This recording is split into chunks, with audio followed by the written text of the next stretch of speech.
All right, what's up, everybody? We're gonna do Conjugate Power Hour. Just like a very brief background on me and Val. I trained directly under Louis Simmons, the guy who basically brought this whole method to everyone's attention in the United States. So directly under him, she trained directly under Laura Phelps, who was arguably the best female powerlifter ever. And her husband, Shane Sweat, another very well-known practitioner of, Conjugate in general. So we have a lot of experience. We both believe in this system, and we're not going to change or stray away from this system. This is what we believe in. This is what has produced however many 4 world records and 7 pro totals. This is what produced world record 2 times, 10th biggest coefficient squats ever come out of Westside Barbell, on the board there twice. These are it's a system that we truly believe in, and we've seen results from it. With trigger warning, we've had a couple 1,000-pound squats, several 600-pound benches, 2 800-pound deadlifts, a couple 2K raw totals, raw 800-pound deadlift, several national championships and whatnot. So we believe in the system. So what I'm going to do is I'm going to go over the most basic version, the most straightforward. I didn't want to put it on in writing, but it's basically book of methods conjugate, what Westside Barbell put out, the most standard form. And we'll go over that really briefly, and then we'll go over what we do here and what trigger warning conjugate does, and then we're going to go over some crew stuff. Before I get going, before you came in these doors, who here, or we're training under either of us, who had heard of Conjugate or Westside Barbell at all? So most everybody, almost half and half, basically. Okay. I know a bunch of you guys have trained here for a long time. I would really recommend anybody who hasn't gone deep down the rabbit hole of old Louis Simmons interviews on YouTube. I would really, really encourage you to do that. There's just so much, the base is there, and once you kind of get through that, then you can kind of refine it in whatever way. So traditional conjugate. It is a 4-day split comprised of max effort lower, max effort upper, dynamic effort lower, and dynamic effort upper. Typically, this would be Monday, Wednesday, Friday, and either Saturday or Sunday, depending on if you train in the morning or train at night. And that's just gym politics. There was no, I believe Louis started training on Sundays or on Saturdays because he couldn't recover for Mondays. Anyway, so the idea of the whole system is you hit all of the different sorts of training within 1 week, right? So a lot of different methods will bring you to, hypertrophy block, strength block, power block. They break it all up. We get all of it in 1 week because the greatest form of strength training is max effort.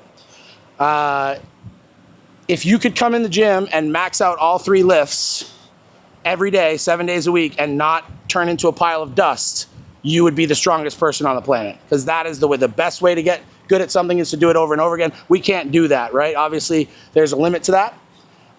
So we kind of avoid that through the way that this is set up. So basically, the purpose of each day, a max effort lower day and a max effort upper day, is you're just going to choose a movement for either a lower movement or an upper movement, and you're going to take it to a 1 rep max. And then the dynamic effort days are going to be focused on speed and technique. Max effort lower could be anything from a good morning pyramid. It could be a deficit deadlift. It could be a low box squat, high box squat. It could be against bands. It could be against chains, whatever. Anything lower body. Max effort upper, same thing. It could be a floor press, board press, reverse band, different bars. It could be a double. It could be, well, with this, typically all singles for upper. It could be an incline press. It could be anything, right?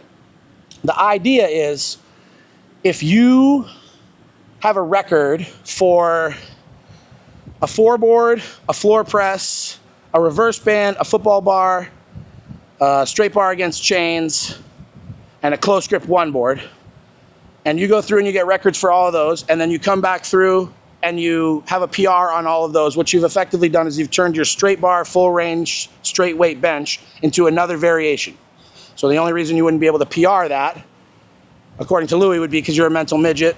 There is a little bit more that goes into it than that, but in theory, right, that's basically how it works, right? So you can turn your competition lifts into just another variation. And when it comes down to it, like a straight bar free squat is much easier than a safety squat bar with bands forward to a low box. So the idea is you kind of make it harder in the gym, make it easier at a meet. It also changes, force curves and all that stuff. It's just super technical, which is extremely boring to get into, so we won't do that. So max effort upper, max effort lower. Any questions on like the general idea of those? Dynamic effort lower. This is where it can get a little confusing, but just think of it this way. The traditional conjugate would have 3-week waves. Bar weight for those 3-week waves would be 50%, 55%, and 60% of your competition lift, plus 25% accommodating resistance, whether chains or bands. So at the top, you're getting 75, 80, and 85. For the 3 weeks, you're getting 75, 80, and 85%. The way we do that, the reason we do that is we're always up in the higher percentages, but you're not killing yourself because a lot of that weight is in chain or band. The 25% is also of the competition max. So if you have a 400-pound squat, your week 1 would be 200 pounds bar weight, 100 pounds in band or chain. What you do is typically 24-ish reps. You can either do, like 8 triples, 12 doubles. Like there's, they did 5x5s for a little bit. It really just depends on where you are in your training block. And you rotate the bar or the accommodating resistance every week, or every wave, sorry. So you might do 3 weeks of safety squat bar plus chains, 3 weeks of cambered bar plus bands, and you're just constantly changing that. That is a box squat. And it is in this traditional sense, that is always a box squat, always. And then when you are done doing your box squat speed work, you speed pull. And that would roughly be like between 45 and 55% plus a band, and it would be anywhere from like 6 doubles, 10 singles, really depending on which week you were in. Dynamic upper, there's a lot of different literature on the percentages. Typically 35, 40, and 45%, plus 25% band and chain, and you do 9 triples. I was always curious, why is it never speed work, deadlifts, 1 RM squats, like reverse it? Like how you can teach you like a 1 RM? Why is the way that we do it? Yeah, or just in general, has the rule always been speed-based squats, heavy deadlifts? No, well, there's been all sorts of, you're asking like, is it always speed squats and heavy deadlifts? No, like depending on who you talk to at Westside, some eras would say they never deadlifted, and some eras will tell you that they deadlift every Monday. It just depends on what the cycle of training was looking like in that time frame, because it changed based on what did people need in the gym. And like Louis figuring out different things and different experiments, whatever. And the way that we do now, Mike, though, we do flip that. Yes. On your every 4th week, you do a one. And we'll get to that. So dynamic effort upper, like I said, bench press, 9 triples, speed, right? So these 2 days, Louis used to always say, strength is not measured in weight, it's measured in speed. And like it can be a weird thing to understand, but you can only grind for so long. So if you have the ability to, like there's certain people in here, like you can grind a squat. I've seen you do it, it's crazy. Take a 6-second squat, it's nuts, right? If you got 2% faster, that's more speed through the movement. You're gonna be able to lift a heavier weight, in theory, right? So the faster you get, the more weight that you can lift. Also, it teaches you to put like maximum velocity into the bar, maximum force in the bar to create maximum velocity of the bar. So it's all speed work. It also, because it's many sets of the same weight, both days give you an opportunity to practice form and technique. Any general questions about dynamic effort? That can get really kooky. Okay, so that's the purpose of each of these, right? So you're basically getting 2 days that are fast, 2 days that are heavy. That's an easy way to think about it, right? Now, accessories for these days. So in the traditional style of conjugate. I don't know if you're going to get into this in the next one. The way I always explain max effort to people now, too, is your building the skill of lifting a heavy weight, which is a skill. I mean, we're all powerlifters, we've all done it. You learn how to push through heavy weight, and you learn how to maintain your form. So I don't know if you're getting that into. Yeah, no, that's a great point that I may have missed. Like, you know, the max effort days, like they're teaching you to strain. You have to learn how to strain, right? And learning how to strain is a skill that every powerlifter needs no matter what, right? That's part of it, right? And so Louis would say, like, you know, if you go into I'm going to quote him this whole time, so just buckle up. If you go into a dark alleyway and you get beat up, and then you go into a different one, you get beat up again, it doesn't matter who beat you up. You just know that you got fucking beat up. So it's like the main movement doesn't really matter. You're just getting a strain, right? And you might take a reverse band squat, and it might be whatever, 800 pounds, and then the next week you might take a safety squat bar, low box with narrow stance, and it's 400 pounds or 350. The amount of time that you're straining is likely just as long. The amount of force you're putting into the bar is the same. The force curve is just different. Does that make sense? So you're changing it always and changing all the angles. The classic, this is my favorite thing, like muscle confusion that you'd hear like in your standard like bro gym, like you gotta confuse the muscle, bro. It's like they're not wrong. It's not wrong, it's just a weird way to say it, right? Like it's not wrong. Like if you are constantly changing the variation, you never get used to something, your body's always adapting, and that's how you get stronger, okay? As far as accessories, so moving forward, traditional conjugate accessories for max effort lower would be anything lower body. Like hamstrings, basically never quads, but like hamstrings, calves, glutes, and then you would work in low back and upper back as well. So you're training your back 4 days a week with this system. Anything that would help you deadlift or squat, you train on max effort lower. And it would typically be like 5 to 7 accessories, and the reps ranging anywhere from like 3 to 5 sets of 10 to 20 reps. As the sessions progress, the movements get smaller and more like singular joints. So you might do a low box squat, and then you might do RDLs, and then you might do some belt squat, and then you might do some glute kickbacks, back extensions, and kind of work your way down that way, and then like 100 leg curls. So it's anything that would help you with a squat or deadlift. That's important because it changes with the system we run now. Max effort upper would be anything upper body. So upper back, shoulders, rear delts, rarely pecs, triceps, anything that would help you bench press. Again, this is like an important distinction. It seems obvious, but it's an important distinction for when we talk about the other system. Dynamic effort lower, same thing. Anything lower body, anything that would help your squat or your deadlift, typically a little bit higher volume on that day. And then dynamic upper, I always thought of it as like a bodybuilding day for upper body, just like crush tons of volume, tons of high rep movements, and that also helps be a little bit restorative for the coming week, because if you're doing high enough reps, it's blood flow. It's not really like hypertrophy. It's just gonna make you feel a little bit better. I think it's important to note too that, like, again, we're talking about traditional conjugate, so we're talking about like Westside Barbell in the 2010s, when like they're quick lifting only. So the reason he says no pecs is because, well, you have a bench shirt on, so you don't need them. That is obviously different for just like general strength and health that we like kind of evolved to, and then raw, which we obviously try to incorporate more. Yeah. So, like, just take this as like we are going over traditional conjugate like movement methods, and like obviously that was more adapted towards quick lifting.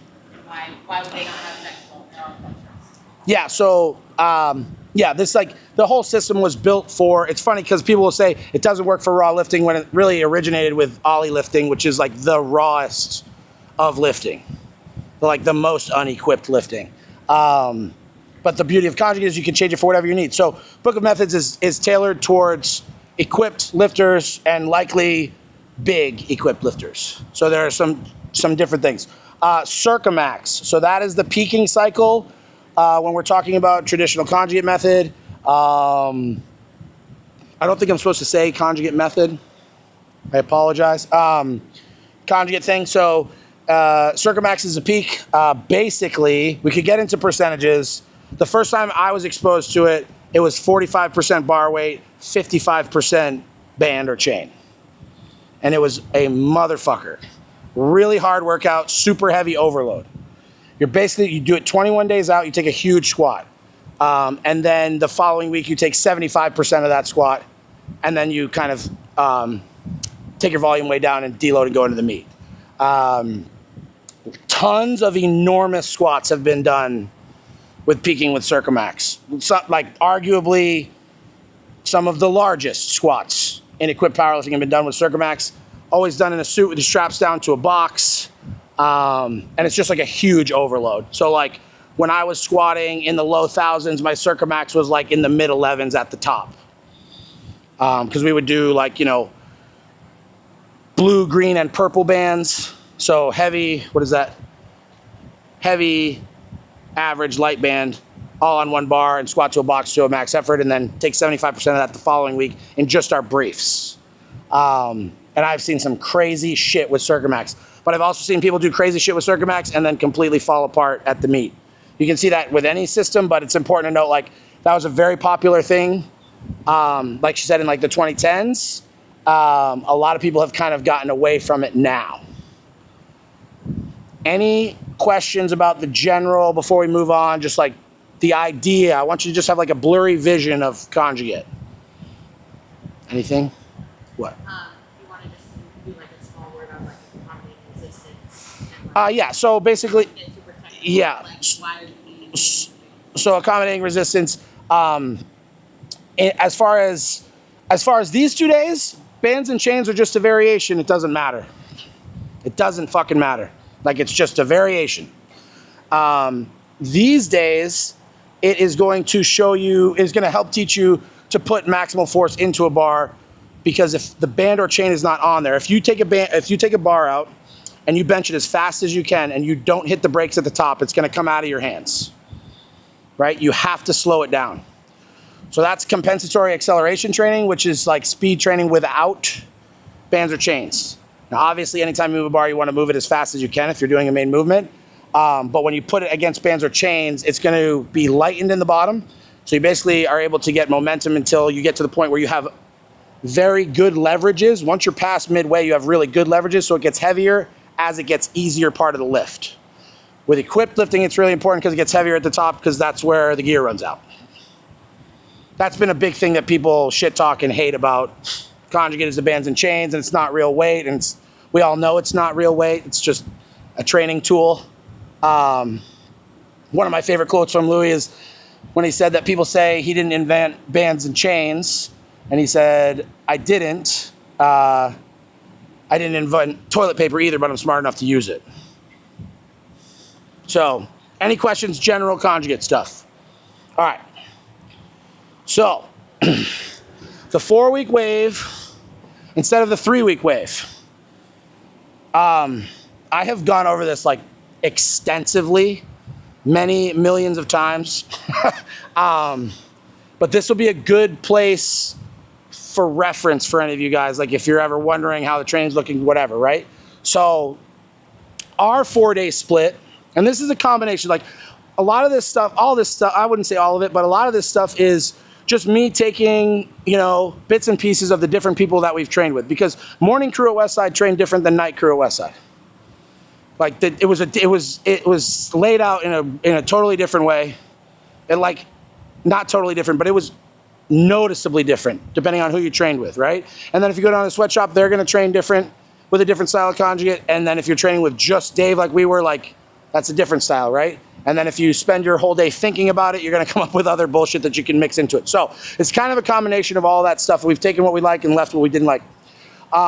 So basically the 4-day split with us is deadlift day, heavy bench day, squat day, secondary bench day. So typically Monday, Wednesday, Friday, Sunday.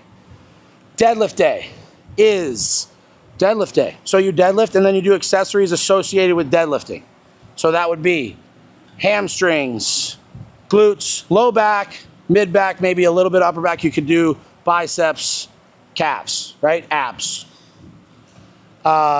Heavy bench day. That's going to be, we change it to heavy bench because we don't always take a max effort single. As you guys know, like we'll do triples or we'll do deloads into foam. Like it's not always go, go, go. It's not a max effort every time. So a big thing with the original style of conjugate is like you should be able to do a different variation every week to a 1 RM. And you definitely could, but like we don't live in a bubble. And things that you do on Monday will affect the things that you do on Wednesday. Obviously there's people that can handle that, and like Lou is really successful with having people do that, but like there comes a point where it becomes a little too much for most people. So we call it heavy bench day because it's not always a single. So the accessories with that, because it's a heavy bench day, is basically pecs and triceps. And that's it. And we hit them very, like, typically heavy sets of 10 into higher rep stuff as you go through the training session. And then squat day is basically the first part of your dynamic effort day from the original one, right? So it's going to be box squatting, and then accessories, no deadlifting on that day, and accessories that complement your squat. So typically hinge stuff and quads, like adductors, a little bit of hips. And then we always throw in low back because of reverse hyper. Sorry about that. Secondary bench day. Called it secondary bench day because we don't always do speed work. Because what I found is when people bench against bands for more than 3 weeks in a row, their shoulders feel like shit. So we started doing more bamboo benching. We also will do reps if we have like small females or whatever, like, or smaller weight men, like we'll have them do reps instead of speed. Because a lot of times with the speed work, what happens is it's like you're trying to throw a wiffle ball through a window. It's like there's not enough weight on the bar for them to be able to put the speed into it that they need. It's like kind of a waste of time. Also, smaller weight class males and females typically can handle more volume, so you don't hammer them with speed, you hammer them with volume typically. Secondary bench day, that's where we hit shoulders, more triceps, a little more upper back. Okay, so accessories and how we lay them out. Any questions on like the layout of that? You guys have basically all been doing this with the exception of a couple, but like any questions on how we lay that out? I'm gonna go into which weeks have what, but first, as for accessories, typically on all of these days, you're gonna have your main movement, then you're gonna have a secondary movement that's typically gonna be a barbell. If it's not a barbell, it's gonna be a heavy dumbbell. If it's not a heavy dumbbell, it's gonna be like an inverse leg curl or a belt squat or leg press or something that you can go heavy that's sort of like ooga booga strong that you can do sets of 10 with. Or like a close grip bench or floor press. And then you're gonna move into things that are more like 3 sets of 15, 4 sets of 12, 4 sets of 15, 4 sets of 20, and you kind of ramp up the number of reps as you go through because the exercises get smaller. Typically on, 100% of deadlift day and squat day, we end with reverse hypers. And if you skip those, you're a pussy. So just fucking do them. So as far as peak and circumax, we don't do a true circumax just to kind of say it in like a plain way. We just take our three heavy squats. We just take our 3 heavy squats because, listen, if it was the apocalypse and I wanted to be the strongest dude and we were going to fight zombies and whatever other fucking thing, and I would just train conjugate. I wouldn't ever free squat. I would box squat. I would bench off of boards. I would never take a straight bar because I would never want to risk shoulder stuff. I would never pull with a straight weight. I would just do all of the things and never touch the competition movements because those are probably the least functional for like just normal life, right? But we're powerlifters, so we have to practice our fucking sport, right? And our sport is a straight bar, straight weight, squat, bench, and deadlift to a competition standard. So we must practice, right? So if you're a fighter, a wrestler, combat athlete, or a football player, you can come in here and train, and then you're gonna go and you're gonna run plays at the field, and you're gonna do catching drills, you're gonna do batting practice, or you're gonna go spar, you're gonna do whatever, you're gonna practice your sport. A big thing that I think that the original form of conjugate missed was the practice. We have to practice. I can't tell you how many times I went to meets and I'm setting up under a straight bar in the warm-up room and being like, I haven't taken a free squat in 4.5 months. I have no idea where my feet go. I don't even know. We would pick our openers off of what we wanted to take on a third. Don't get any ideas. Don't get any fucking ideas. So instead of a huge overload, I typically like to have everybody just take all 3 of whatever attempts they're going to take with their squat about 21 days out. We can get into that if people are interested after I go over this. So the 4-week wave. Remember the 3-week wave, right? And the percentages of the 3-week wave are what, Rich? 50, 55, and 60. And with how much band or chain? 25%. Beautiful. And how many weeks would you have to add to that for it to be a 4-week wave? 1 week. All right. Thank you. Yes. Yeah. Yeah. All right. Thank you. So I don't know why, but people have, like, I think it's because, like, if you've only ever seen a capital A, a lowercase a doesn't register. People fucking have a hard time with the 4-week wave for some reason. So just follow me on this. 3-week wave, 50, 55, 60%. And then on the 4th week, you take a free squat instead of doing speed work. So you get a max effort squat and you get to do it without a box and you get to do it to a competition standard. So every 4 weeks, you get to basically practice your sport in a serious, heavy way. Also on that 4th week, because you've done 3 weeks of waving up percentages, it's kind of like a mini peak. And the top end of your squats have been 75, 80, and 85%. Well, it would make sense that you're basically peaked, right? It's a small peak. Typically on that 3rd week, as you guys know, we'll take a heavy box squat. It might not be 60% for all 20 reps or whatever we're doing. It might be 3 sets at your working weight and then work up to a heavy triple. It might be work up to a heavy double, whatever. And that kind of peaks you for the 4th week. Now, the 4th week, on Monday on your deadlift day, you fucking deload. So no barbell, you just do accessories. The reason for that is to set you up for the rest of the week. So your heavy bench day on the 4th week, is going to be, if you're a geared lifter, going to be some sort of shirt work. You're going to be in a bench shirt.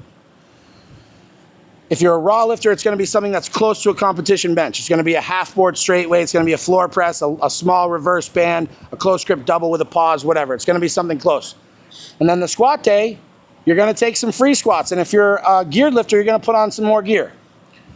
And then on the 4th week, the secondary bench day is basically a restorative day where we almost do exclusively bamboo work for the first 2 or 3 movements. Now, when you come around, because time is a rubber band, all of a sudden you're back at week 1. So week 1 is like almost a week 4 deadlift, right? So week 1, your deadlift, because you're coming off of this big week, right? You come back around, you deloaded last week on your deadlift, you come around, bang, big deadlift, close to a competition standard, or close to a competition lift. So if you're in gear, you're gonna be in full gear, straps up. If you're a raw lifter, it's gonna be something close. So it's gonna be a 2-inch block pull, 4-inch block pull, 1-inch deficit, reverse band. It's not, 4th week's never gonna be a rack pull against bands. It's gonna be something that's close to what you're doing. And then the heavy bench day on week 1, which is actually week 5 or 1A, is going to be some sort of deloaded bench. Whether it's a 3-rep max, it's going to be something that's hard but not heavy, or it's going to be a true deload. So it'll either be 70 or 75% into foam for 5 doubles, just enough so that you work a little bit and then regular accessories, or it's going to be something hard, like the hardest movement you could possibly do, like a football bar plus chains triple floor press, like brutal, right? You're not going to get very far. So it mitigates the weight that you handle in your hands after you've had a big week. So that's the 4-week wave. Everybody kind of got the 4-week wave. It's one more that's good, Craig. Thank you. This guy, nothing gets by this guy. So now we take another step back. And now we look at the 4-week wave. And now we've got the 4-wave cycle. So now we've got all 4, right? So that is where you wave your squats. And that is where you, Not necessarily leading into a meet. This could be off season. If you're in prep, you're going to be in full gear. Yeah, if you have 12 weeks before you get into prep, this is a great way to set yourself up for that, because all of a sudden you've gotten into full gear, and then you start prep and you've got another 4 weeks before you squat again, and you'll be full gear. So if you're a raw lifter, after your, the way we came up with this is kind of just like, you got to add layers to equipment. Even if you're a raw lifter, you want to add to what people are experiencing, because a lot of times if you're getting in wraps for, I mean, I've seen almost everybody in this room, with the exception of 2 or 3, get in wraps for the first time. And it's like a freak out moment, because they're taking a weight that's big to that, like that, they're perceiving it as big, is pressure. They feel like they're under time because they've got knee wraps on and their feet are going down. They don't know what the fuck's going on. So it's very stressful, right? So we have to get people, and then you add in gear to that, and you add in briefs and a suit and straps and all of this shit. It's a big moment. It's like, holy shit. Not only are you taking probably one of the biggest weights you've ever taken, but you're not used to having all the shit on. So if you're a raw lifter, the first wave, you do a bare knee double, okay? Second wave, bare knee single, right? So you got a little confidence, and now you have a good idea of what you'll be able to do for a single, because you did a double 4 weeks previous. The next wave, you would do a wrapped or sleeved, whatever you wear for knee protection, 2 rep max, right? And then a 1 rep max. So now you've taken 12 weeks before you take a max effort single, but you've touched many weights. And it gives you an opportunity to be like, all right, shit, I did 2 reps bare knee. I know what I'm gonna do for 1 rep.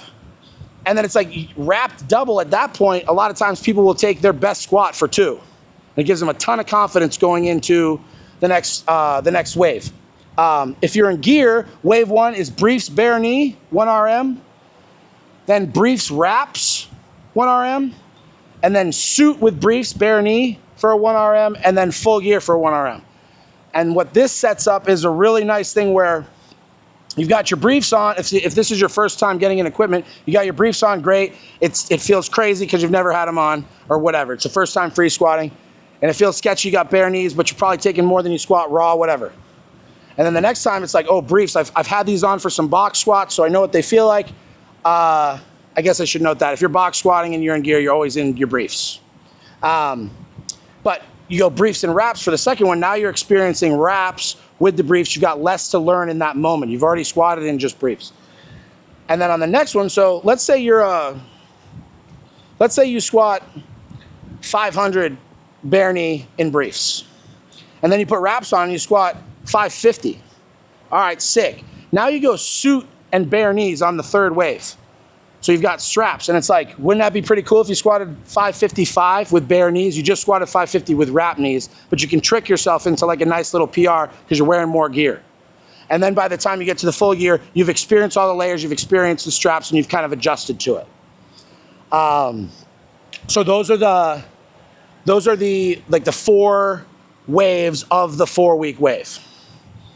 As far as rotating the other stuff, it's not quite as important. There is like a very extremely exhaustive, detailed article about this on the website. We talk about which benches would go on what week and all of that stuff. Basically, you base your bench off of what you're deadlifting that day. If it's a high block pull, your upper back's going to be more tired, so you might do a low board for your bench press. And if anybody has questions about that, we can get into it, but it's exhausting to do it in the mix of all this. We'll get off on a tangent. Any questions before I talk about the changes for Raw and any of that? Any questions for the 4-week wave or the layout for anything else? The 4-week cycle, I mean, the 4 month. Yeah, the 4-wave like 4-wave cycle. Yep. Yeah. Who developed that like weird like You're looking at them. yeah. Okay. Basically what happened was someone had referenced, I know like Big Iron used to do, they were in gear every week and they would do like, you know, they would take something and then they would take a big reverse band, not really worry about depth, and then the next one a little heavier, maybe a less reverse band, or they also were known to make like big jumps and throw a reverse band. They kind of like added weight that way, and then they kind of like waved the bands. But I also heard that they waved equipment as well, and they might take something in briefs and wraps and then put a reverse band on and take something huge that you're normally taking a suit or whatever. And then, yeah, Hoff actually referenced it like one time in the gym, and it got me thinking. I'm like, you know, a lot of these guys, like you look at like Rick Hussey with Big Iron and Lou, like they couldn't comprehend somebody who wasn't just like fucking strong. Like they couldn't. I watched Lou get like confused by a guy who couldn't squat with purple forward bands. He like couldn't understand how this guy couldn't get it out of the rack. And it's like, he's a 160-pound dad, dude. He has no, like he's getting killed right now, you know? They don't really understand it. So like, you have to take this system that's like adopted for like these purebred racehorse, like crazy people who don't care what happens to them, right? Me in 2015. And you just let them do whatever. But you have to, when you're exposing people to it who don't have any idea what it is or haven't experienced it, you have to find a way to like sort of like coax them through the process. Because if the first time you got in gear, I was like, all right, here we go, buddy. We're going full gear and you're taking 100 pounds more than you've ever squatted before. You'd be like, holy shit. Like there's a lot that can go wrong. You're not going to learn much. It's going to just be really anxiety provoking, right? So this is just a good way to like kind of do that. And it also like, you can't just like, you can't just take your competition style squat every 4 weeks and think you're going to PR it. That's a fucking nightmare, dude. It's not going to happen, right? And so this way it gives you 4 separate, and then like we've done, as you guys know, like we've done like where it's been a while and no one's been in prep for a while. It's like we might do all of these same variations here, but throw a reverse micro on for all 4 of the waves for the last squat of the waves, right? Or we'll do them with chains or whatever, right? Or sometimes we've had people, you know, like someone who maybe is really shitty at box squatting, or they have to fix where they are at, where they want to start prep, and they have that extra week, and they just do a heavy box squat, or they put 3 weeks back to back, like a 3-week wave and a 3-week wave, and then roll into it. It gives you a little more flexibility, having that 4th wave or 4th week where you can kind of shift it if you have to. And yeah, so I heard that, and then I made a voice note to myself on the way home. I actually, truth be told, like I experimented with it before I ever did it with people that I like thought could handle it. Because before, a lot of conjugate programming, those videos that I said everyone should watch of Louis, like they can be really confusing. They're very confusing because he just assumes you have a base knowledge, and also he might be talking like right now, like they can't see that I'm talking to you. They have no idea who I'm talking to in this video, right? So like you could be a lacrosse coach and I'm talking to you about your kids doing whatever, right? And it gets clipped and they're talking about broad jumps, and some powerlifter's like, oh, I need to start doing broad jumps with ankle weights. It's like, no, dude, you took it way out of fucking context. He's talking to a different guy, you know? So this sort of stuff sort of like helps kind of contain how to program for it, because otherwise it just gets wacky. I mean, that also simplifies the whole idea of, like you said, practice the sport. Yeah, practice the sport. Touch straight weight. Like, you know, conjugate is not just bands and chains. Like there's more to it than that. And I think like you got to be smarter than, like Lou used to say, you got to be smarter than the weights, right? Which is true. And now you got to be smarter than the system. You know what I mean? You got to be able to. You got to be like, this is a method. Like if you said, oh, my daughter wants to learn how to do a pull-up, you could literally write a conjugate program for a fucking pull-up. You just have to understand the method, you know? And so for us, this is a good way to kind of put parentheses on it. I've been jotting stuff down, but talking about like the evolution, I know you're going to talk about the changes that you made specifically for Raw, but the reason why that there's been evolutions. So like Mike, when you brought up why is it never 1 rep max squat versus deadlift, we did that in the sweatshop. When I was training there, Mondays we did 1 rep max squat. We squatted again on speed on Friday. And then we did speed deadlifts following, and we were trashed. Like all of our hips were messed up. So the reason that a lot of these evolutions happen, because they're adapting to the need. You know, whether that's you need more recovery, right? Why we have the foam days, when you're benching into foam, because you're just at the point in your training cycle where you need the recovery or you have something big coming up. So a lot of the changes that happen because there's a need that is seen. So like for a while, there were a lot of people training where they were just going against heavy bands all the time. And then they got to a meet and they could not stabilize a weight. Why? Because the bands were stabilizing them. So every time they squatted, they were squatting against bands, and then when they got to free weight, they couldn't stabilize it. Or you see people who go against reverse bands all the time. When they get to a meet, they can't handle the weight in the bottom. So like all these adaptations that happen because you're looking at your group of lifters or your training group or whatever, and then you're fixing it. And obviously this is a long term, like this took years to develop, right? Because you're doing big changes. But even within the method, you kind of have the freedom to fix that. I mean, you see it all the time, like, oh, you're the pausing on the box versus the rocking. We apply that to people who need it, right? So you can do it even within your training sessions, but this is long term, right? Yeah. I Hold on, let me take it. No. So yeah, I mean, like she said, like a lot of this is born of like, necessity, right? So like the 5x5, like all of a sudden Louis is doing 5x5 at Westside. Nobody could fucking figure out why, right? No one, and everyone's like watching the videos, like, why the fuck are they doing 5 sets of 5? And then come to find out, it's like the groups got too big. And if you only have to do 5 working sets, you can get through quicker. And to Louis would say things, and you just be forced to believe him. And then you fucking, the guys who really believed it would stay alive, and the ones that didn't, because he would just say, like, if you can do 3 reps or something, you can do 5. That's insane, but like, if he says it to you, then you can fucking do it. You just do it, right? You're not gonna say he's wrong, right?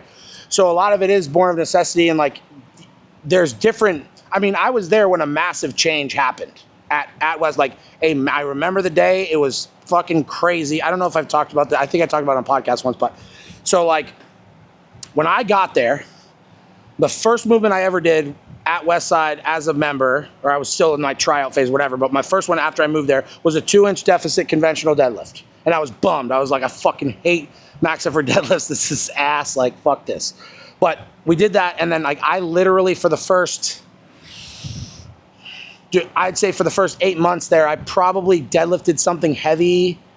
I did like 1 rack pull, maybe 1 rack pull, and then like 1 or 2 2-inch block pulls going into meets. But other than that, I did not deadlift. It was max effort squat every fucking Monday, right? And we were at breakfast, and there was some meet in Russia where like a bunch of deadlift records got broken. Like the 81 guys and the 90, like Belkin broke stuff, like these crazy deadlifts. And Louis loves a big deadlift. And we're sitting at breakfast, and these fucking guys at the table keep pulling up, like, holy shit, did you see this happen yesterday? Did you see this happen yesterday? And I'm just watching Louis get pissed. He's just fucking mad. Like, he's looking at it, and so then all of a sudden, he comes up to me, and he's just like, so you deadlift every other week here, right? And I'm like, no, sir, I do not. I have deadlifted like 4 times. And he's like, no, you do. You deadlift though, like once a month, twice a month, right? And I'm like, no, dude, I'm telling you, like there's video proof. I squat almost every week. And he's like, oh, okay, cool. And then he wrote an article about how like Coker was deadlifting every Monday, like, cause he had changed it up. And then all of a sudden, like, we were not to squat on Mondays. Like, it was a problem if you were squatting on Mondays. We started deadlifting every day on Mondays. And that was the change, because he's looking around and there's 2 800-pound pullers in the morning crew, and they're both super heavyweights. They're both show lifters that are 6'5", 350 fucking pounds. None of the small guys are pulling big deadlifts. Coker's benching in the 7 and 8s at that point, right? Because he's lighter body weight, but he's pulling 6. And that's just like not acceptable. It was like not acceptable to Louis. There was no big deadlifters. So all of a sudden it was deadlift every fucking time. And that's just how it slowly changed. Around here, I got banged up last year. Like, obviously I was dealing with the knee and everything. So I started doing the raw squats after I was doing 3 sets of box squats, and then I started doing raw narrow stand stuff after. And my fucked up leg got jacked. And I basically squatted whatever it was, 903 or whatever it is, on basically one leg and one half fucked up leg, right? And I think I was able to do that because of the volume that I was handling raw after the box squats. And then you look around and you look at the last 6 months of training with trigger warning, and there's the raw squats in there. Like, why did that happen? It's because I saw it. And then I look around here, and I've got people in gear that haven't been raw lifting for very long, so they don't have a huge base. This gives them the base. It moves the workouts along faster, and it allows you to touch weights that feel heavy, but they're not really heavy. It's just heavy because you've already done some work and you're doing reps. But that's just a change that we made to accommodate for who I'm looking at and who I'm coaching, right? As far as changes for raw, the biggest thing is you're gonna pause your fucking bench. And it's really not that difficult. You're just gonna pause your bench. And that's it. And on secondary bench day, your first rep of speed work, you'll pause it. And then you'll touch and go the other ones. And that's it. That's literally it. And it's, there were studies, Lou was into the studies that, showed that you could hold like isometrically for like up to 10 seconds or 8 seconds and have the same speed, right? And that might be true, but are you getting the most out of your press? And like, there's a skill to pausing. So, and I want to be very clear. I mean, no disrespect to Louis. He's a fucking god. Like, I'm obsessed with him, and we had a terrible relationship, and I'm still obsessed with him. He's the sickest, right? R.I.P. So, but the pause is an important part of a raw bench press. It's like it's a big difference, right? You've got to be able to pause on your chest. So any variation you do, whether it's a 3-board, reverse band, whatever, unless it's specifically said to do a touch and go, you're going to pause it. You're going to free squat a little bit more. You're just a little bit more. Every 2 or 3 waves, your speed work's going to be bow bar with chains. It's going to give you a good, chance to practice your free squat a little bit more. Many opportunities to. I don't love doing it all the time because I do think that the box squat is one of the best posterior chain builders that you can do. And you can never have strong enough glutes or strong enough hamstrings. So I believe that's going to carry over to your raw squat, your conventional deadlift, your sumo deadlift. I don't give a fuck how you do it. A box squat's going to do that. So I don't like taking it away for too long, even for raw lifters. And then Val had mentioned the difference in box squats. So we had a pretty lengthy conversation about this earlier. Different people are going to box squat different ways. There's, it used to be like there's one way to box squat, the right way. There's several right ways, come to find out. So if you're a knee over toe, ollie shoe lifter, and we have you flat shoe, wide stance, vertical shin box squat, very like Westside barbell style, sitting way back. It's not really close to your squat. It's not really close to how you're going to squat. And if you have a hard time transferring that over to a competition squat, I don't have so much pride that I have to make you squat to a box every fucking week. Like, we've got to figure out how we're going to do it. You don't have to do it that way. We've got to figure out how we're going to do it to get it to carry over to your free squat. So what we started doing was take an extra inch or 2 off the box, have your ollie shoes on or whatever shoes you're going to raw squat with. You squat to the box, you pause on it like there's a piece of paper that you don't want to wrinkle, and then you stand up. So you're basically getting a pause squat, guaranteed good depth, and you get a bunch of opportunities to practice that while still getting some of the breakup between the eccentric and concentric part of the lift with the box, okay? The only bar I would say not to do that with would be a safety squat bar because it gets hairy quickly.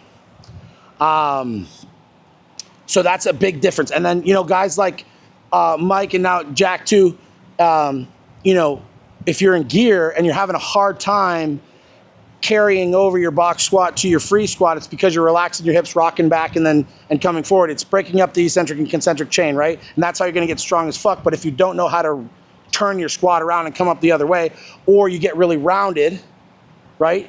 We'll have you guys pause on the box, take it down like a ½ inch, stay arched, don't relax your hips, pause, and then come up, and it gives guys a really good opportunity to work on reversing heavy squats in the gear. Questions? It's a lot of stuff. It's a lot of stuff, and a lot of it is just like, when you hear it, it makes sense, or it's like either going to like stay in your brain forever, or it's going to be a hard time to like hold on to it. What's up? Yep.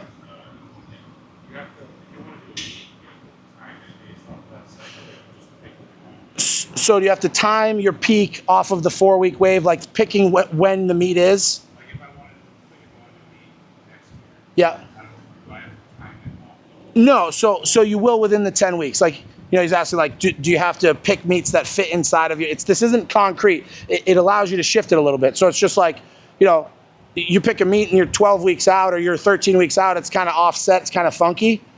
all you do, I actually talked to a dude about this today. All you do is you start at the meet and work backwards in prep until you get to the funky week, and then you make a decision there. You either add in a week of box squats, or sometimes I have people just deload the week going into prep and do no barbell and just chill and go in until they feel really fresh. But no, it's always, bro, with this system, if you're 5 weeks out, you could get peaked. You need 3 weeks of free squat and a deload, bro, and you're there. Like it doesn't, that's one of the beauties of Conjugates, because we're always at 85%, bro. The lowest we're at is 75%. We're always 4 weeks away from being able to take a fucking big one. And we do it every 4 weeks. And everybody in here fucking PRs every 4th week at their 4 different variations. You know what I'm saying? So like, you can shift it however you need it. I think something that I should get into, because there are some newer people, for your max efforts, your max effort work and your heavy work, and how you pick your jumps, okay? And what we're trying to fucking do. I love you, Ricky. These are not shots, okay? These are gentle reminders. Natural consequences. So, first of all, if you have never done the variation, don't plan your fucking jumps. Just go by how you feel. You gotta go, just go by how you feel. You're gonna fuck it up sometimes. You're gonna feel, like, for me, if I'm benching against chains and it starts to slow down, I have 3 more jumps. If it's against bands and it starts to slow down, I'm fucked. I have 1 more jump, maybe. If my deadlift slows down at the top, it will fly off the floor and people like put a quarter on. I'll be like, give me 10s, maybe, because I know I'm getting close to missing, right? And the only way to figure that out is by handling it, right? And making the jumps based on feel. But in an ideal world, they used to call the 2.5 pound plate the plan, because 5 pound PRs give you a long career of PRs, right? So if your record for a 2 board is 3 plates, so you've got to get to 3 plates and a chip for a 5 pound PR. You really don't want to make a huge jump to that, but you don't want to get too close to it either. So you might go, so that's on that bar. Let's do it with normal numbers. Let's say 300 and you need 305, right? You've done 300 before. Your last warm-up might be 280. You can make a 25 pound jump, or 285, you make a 20 pound jump to your PR. And then you just work backwards from there. So you made a 20 pound jump to 85. You probably could make to get to 85, you could probably make a 40 or 50 pound jump. And then 50 pound jump before that and plate before that. You want to make sure that you're getting at least 5 to 6 sets on the way up. A big difference between how I've had my most success and what I was initially shown with Conjugate was, if you're doing a 1 rep max, you just do 1 rep all the way up. And I don't love it, especially in the off season. So if you're coming off of meet, you're 6 weeks off of meet, but you're back into normal training, I might take the bar for 10, plate for 10, 2 plates for 8, and then I'll do 5s and triples until they start getting heavy, up to a heavy double, and then if there's a single there, I'll take it. And if not, I don't give a fuck, because I'm in the off season. So you can sneak in some extra volume, because we don't really do a ton of barbell volume, right? But when you're making those jumps, you got to go based off of feel, and you can't will a PR. Like, just because you want it, there's all sorts of shit that I want that I don't have, right?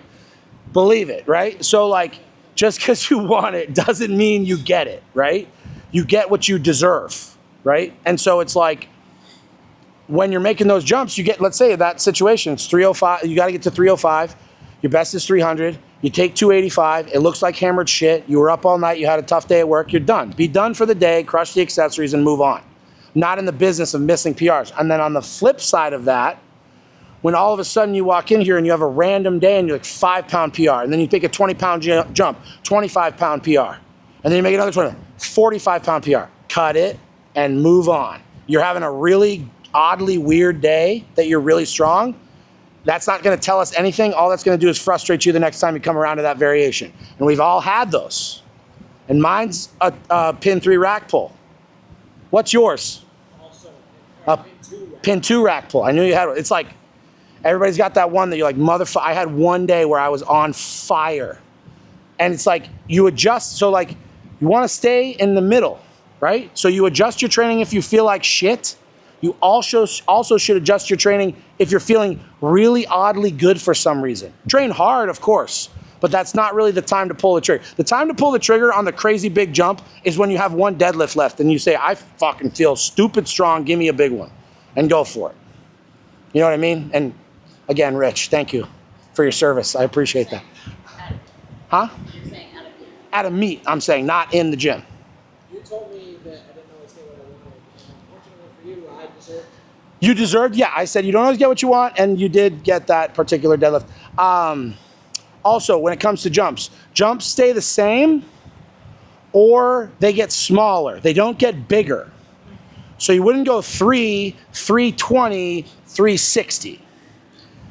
That is silly goose behavior, right? A lot of this is like your body, you want your body to acclimate to the weights. And if you're making weird jumps like that, obviously weird shit happens at meets and things and whatever. But like, you typically don't want to do that. Also, for basically everyone in this room, a 50-pound jump to a PR is never the move. You know who I've watched take 50-pound jumps to PRs? Dave Hoff. And none of you are him. And it's like 50 pounds on an 1,100-pound squat is not shit, but 50 pounds on a 300-pound two-board is a huge fucking jump. So that, what's that? You did it wrong. So what we'll see a lot, Spandy, what we'll see a lot is, I'm sorry. What we see a lot is you'll see someone who might go bar, plate, 2 plates, dime.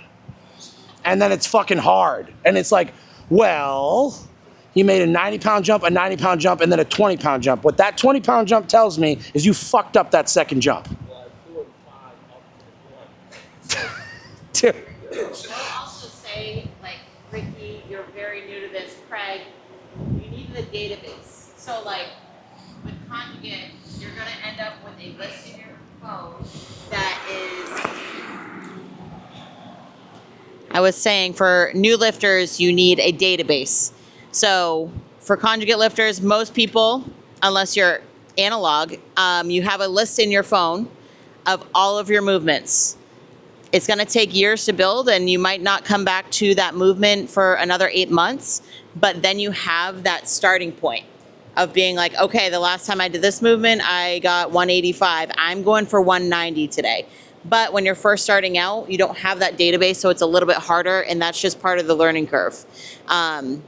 I also had a conversation with Kelly this week.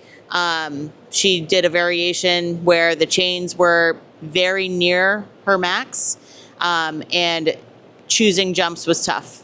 But again, that is another learning curve, and using the accommodating resistance can also be helpful.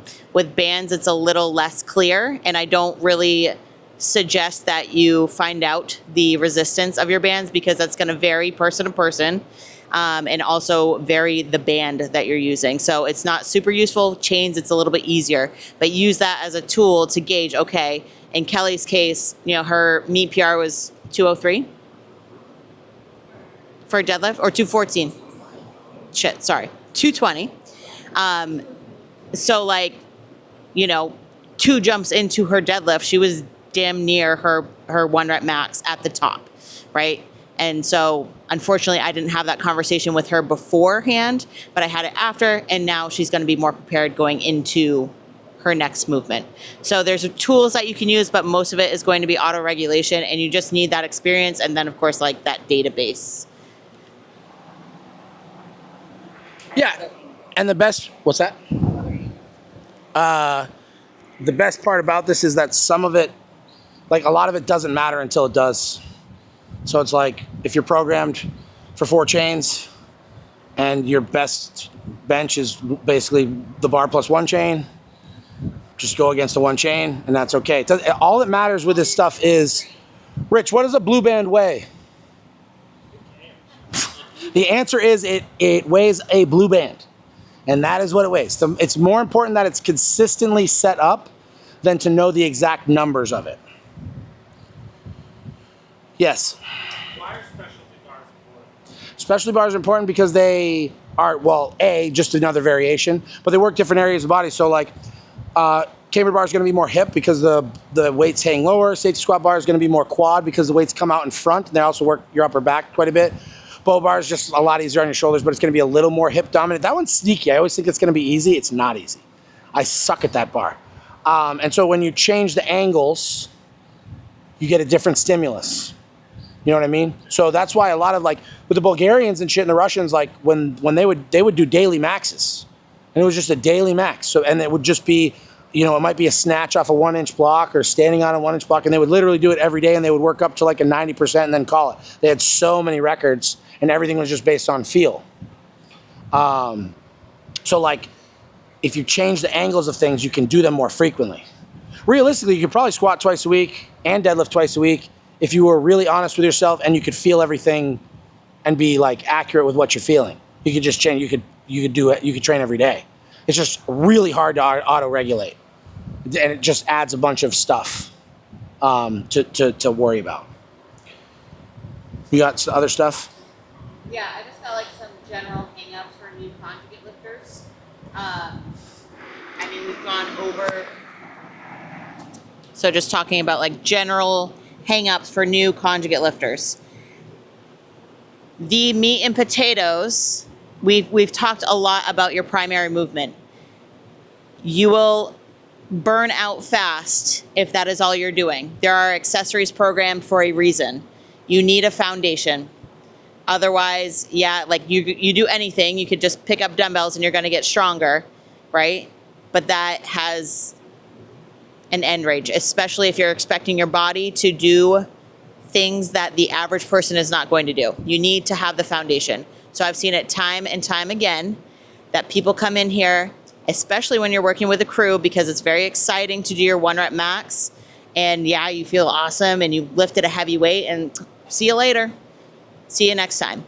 Like, do your accessories. That is, like, cannot stress the importance of the accessories. Like, it's not optional.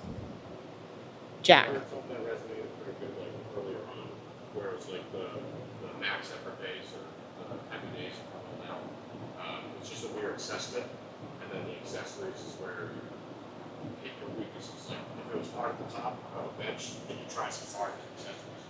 You know? Do you mind? There's a good one. Yes. All right, dude. Here I am. Something that resonated that I heard earlier was that with like the heavy days or the max effort days, it's an assessment of where you're at currently, and then the accessories is where you hammer. So if you miss at the top of a bench or it started to strain at the top, like you hit your triceps hard in that session, you don't just dog your accessories. Like you. And then it shows you what you need to work. Right. Yes. The other two hang-ups that I'd like you to speak on are expectations. Well, I want the question to go in there. You want to talk about it? No, I don't. I want you to talk about it, but I have the question. So expectations and like what does a missed PR mean? How does a missed PR or how does this, 2 board plus bands PR translate to my meet? And also, how hard do I go on accessories? Okay, so what was the first one? First one was, just say the first one to me. Just let me riff. So like it's all kind of one, like expectations of, Yeah. of the method that you're working Yeah, so you can't, PRs. Yeah. So, like Miss PR basically, it can give you a lot of information, but could also just be like sometimes maybe shit. Like just, it could be really informative, and I can look at you and be like, oh, you suck at this because of this, or you're really good at this because of this, right? And you missed this PR because, like, oh, you came in here and you pulled a 75-pound PR on your rack pull. Well, yeah, your bench looks like shit 2 days later. Yes. And that's obvious. And then we know that you're out of shape, and we work on that, right? And make your training more dense, right? So a lot of times the what does this mean? What does that mean question is very annoying to me, but it is what it is, right? So what does it mean? I did a 2 board plus orange bands. What does it mean? It means nothing. It is just another variation. It just means you have more information to look at and be like, damn, like on this date, I had a really good day because I beat my mini band record against monsters. Holy shit, what does that tell me? Well, what did I do before that? And I'll look in my log because I log my training and I can look and see like what was going on in that. It's just a lot of information, right? And like, just because you squat 500 here doesn't mean you're going to squat 500 in a meet. What do I got on battery on that? Cool. I'm good. All right. So, Maybe you gotta shrink. what's that? You handle the heavy weight. Yeah, you handled the heavyweight. You got more information. You fucking took the 500. Great, but then you got to go to the meet and you got to do it. And just because you did it here, it's always easier here. It's always easier in the fucking gym every time. You've got your own people. There's no clock. There's no. This dude Kevin Cannon used to coach powerlifters. He said if he was with a lifter that used to get like would get really uppity at meets, they'd be in training. He'd be going for something, and he would as the guys walking up, he would just rip their wrist wrap off. Shit happens, dude. 45 seconds left, and make them go just to like create that, because in the gym you can always be like you can get under the bar and be like hold on, my belt, I fucked up, blah blah blah, right? It's always easier in here. If I wish I had my gym total would be sick in real life. You know what I mean? I wish my gym total went on open powerlifting, right? It's a lot easier to lift in here. It's the music you want. Everything's perfect. You didn't sleep in a hotel room the night before. You haven't deloaded for like. There's lots of things, right? You're not as emotionally invested in the moment as you would be at a meet. So there's less distractions, whatever. It takes a long time to be good at. It takes 10 years to be good at, like, to be really good at powerlifting, and to understand. Conjugate is a lifelong, like, to deeply understand it, this is a lifelong thing. This is like, it's a whole other language, and it's always evolving. Shane Sweat said something to me that I thought was amazing many years ago. He said to me, if the system that I'm teaching now is the same system that we're teaching in 10 years, I have not done my job. How trigger warning training, like how trigger warning programming runs now, and you've probably seen a lot of, is way fucking different than it was 5 years ago, than it was 3 years ago. Then it was like, it changes, it evolves, right? So the biggest thing is like, if you're gonna be doing this, a lot of this is an experiment. And don't let anybody fool you. Every strength training method is an experiment, because if someone had figured it all out, they'd be making a fuck ton of money. Because there's a lot of people who wanna know exactly how to do this. And I've had training cycles that were a fucking disaster and gone and had my best meet, and I've had training cycles where I was setting huge PRs the whole fucking time and go to the meet and bomb on squats, bombing out in the warm-up room. Like, the average, it's gonna work, right? So you just stay inside the system and it will work most of the time. I'm gonna move on to crew stuff just because we're going on 2 hours here. Oh, as far as how hard to go on accessories, hard. Don't be a fucking pussy, dude. Sorry, bro. Like, you need to fucking go. Like, dude, I don't want to be like old. I don't want to be old man yelling at son, but like, you gotta, like, dude, like, it is not fuck around time. It is, you train fucking hard, right? Like, it's like, that is the most important. We do 20% on the monolift, and 80% of the rest of the workout is out here. You know what I mean? Like, if you were a geologist and you spent 20% of your time doing one thing and 80% of your time doing the other thing, which one's more important? Fucking 80%, right? Because that's where you spend the bulk of your time. The bulk of your time is not over there, it's over here. So with this system, accessories are fucking king. With any system, secondary and accessory and auxiliary movements are king. That's where you're gonna get the most out of, right? And that's why you can have people, I've experienced it, where you do only accessories for 3 months because you're fucking hurt, and then you come back and you PR everything. I would rather you, so say you have a 4x10 dumbbell bench. I want you to handle the weight that will make you miss 2 to 3 reps on your last set. Yes. I'd rather you handle the entire weight the whole time rather than like, okay, I'm gonna go 10s, 15s, 25s, 30s, and then 30s make you miss a rep. I would rather you do 25s the whole time. But handle a weight that is going to make you strain. And if you miss a couple, okay, if you get one, that's probably on your last set. But like, if you can miss a few reps, like, okay, that's its own like self-limiting system to be like, I quit. Should be pushing. Questions? How do you figure out your RP thing? Like RP? Yeah, it's a new term. Yeah, so like the easiest way to think about it is just like think of it as a percentage of what you could do that day. So like if I say RPE 7, just think about it like 70%. That's like the easiest way for you to like feel that. You can get into like, well, it's 3 reps in reserve, but like you're relatively new to this. It's like, look at it and be like, could I do 3 more reps with this right now? You know what I mean? The only other limiting factor, the only other factor that goes into the RPE is what you have in reserve that day. So if you've been in the kitchen for 14 hours, you're exhausted, you have to drink water. Okay, usually I handle 50s. Today I can only handle 30s, but I'm still training the same way. That's what you're doing. And I'm just using that. We don't really use RPE for like accessories or anything. I was just kind of like, yeah. We use, I mean, it's in prep. I'm saying Yeah. So that's, Yeah. that's what gets me to something. No, and in accessory RPE, To like what number to pick to go. accessory RPE 8-9. Yeah. Crush. Fucking crush. That's actually, that's what I want you to do. Yeah, 8-9. Like, fuck yeah.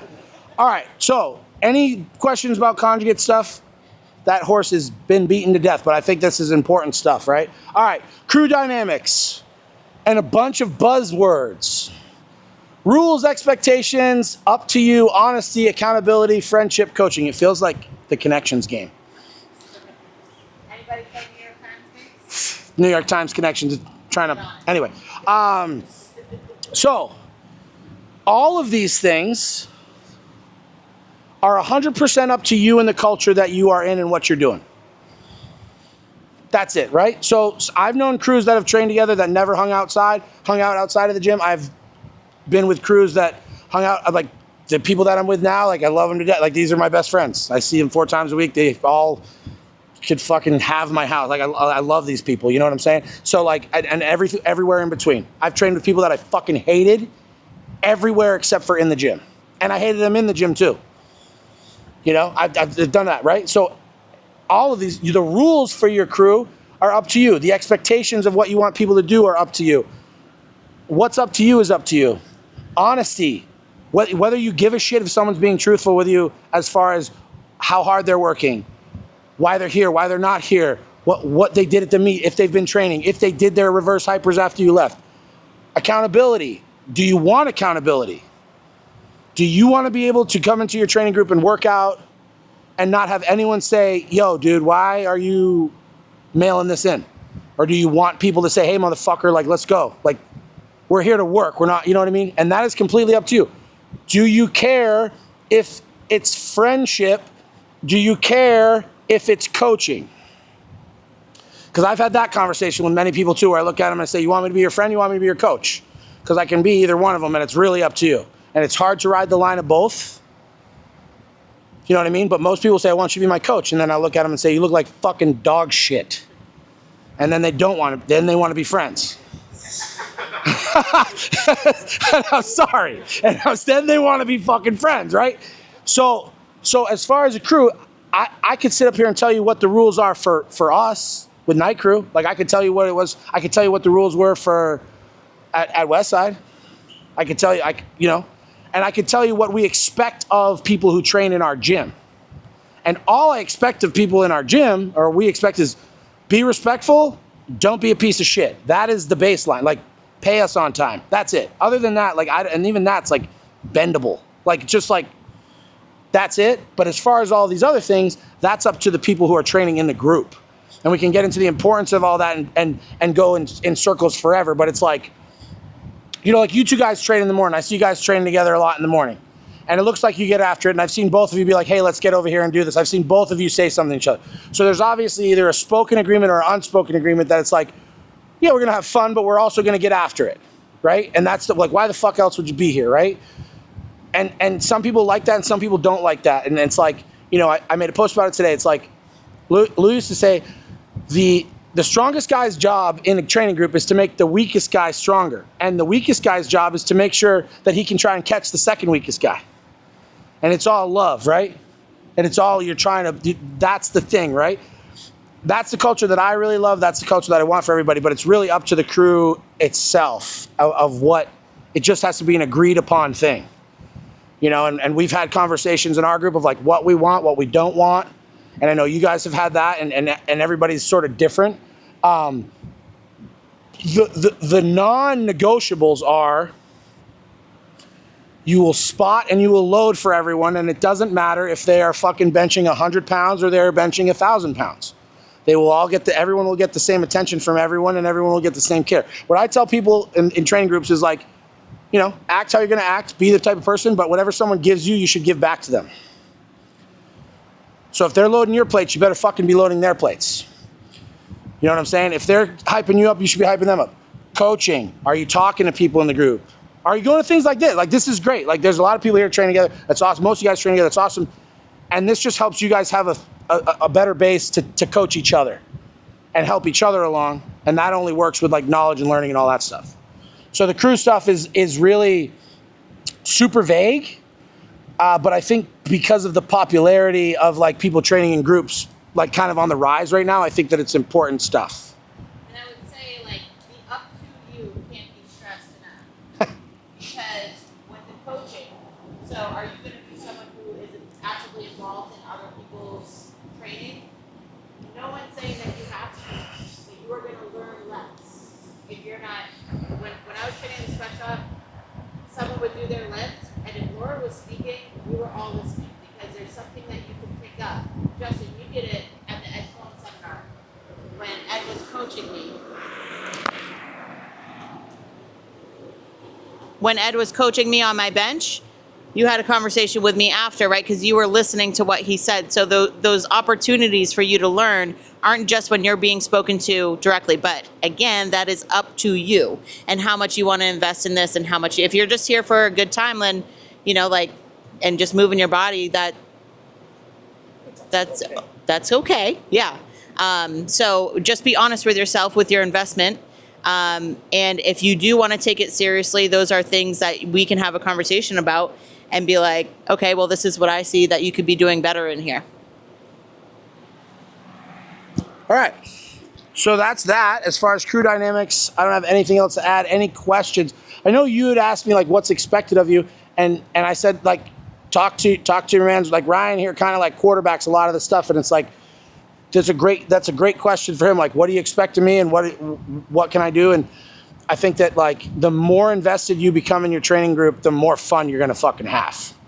Like you just gotta give into it, and it's fucking sick, and it's fun, and it's like, you know, like if you're a PT client, right? Like it's like giving into having fun with your coach. It's way more fun as a whole. So like no one's got a gun to your head making you fucking be here. So if we hold each other accountable, I love that aspect of the crew stuff because I'm a team guy. Any questions about anything we've gone over? You guys are the sickest. Thank you for sitting here and listening, and I hope you guys got a lot of stuff out of it. And if you need anything or have any questions about this as this settles in, text me or talk to me when you see me. Great. Thanks, guys.